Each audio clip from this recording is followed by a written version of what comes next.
యేసుక్రీస్తు నామంలో అందరికీ వందనాలు.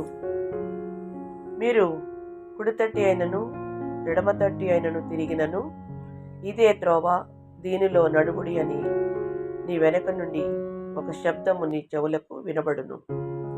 యెషయా 30వ అధ్యాయం 21వ వచనం.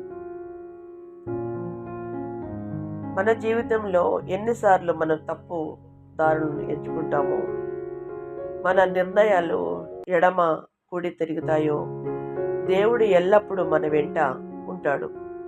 ఆయన శబ్దం మన వెనక నుండే ఆవాజు మన అడుగులు సరిగ్గా నడిపిస్తుంది. మనం ఏ దారిని ఎంచుకున్నా ఆయన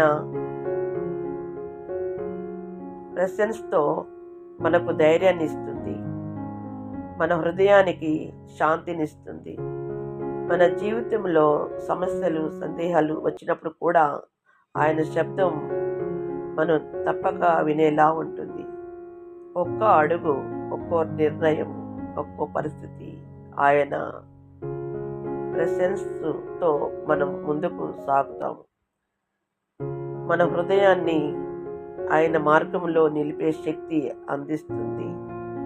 ప్రతి అడుగులో ఆయన ప్రెసెన్స్ని గుర్తిస్తూ మనం ఆయన మాటను వినడం ముఖ్యమని మనసులో ప్రతిబింబిద్దాం. ఈ వచనం మనకు సూచిస్తుంది, మనం ఒక్కడే కాదు, దేవుడు ఎల్లప్పుడూ మన వెనక నుండి మద్దతిస్తుంటాడు. ప్రార్థన.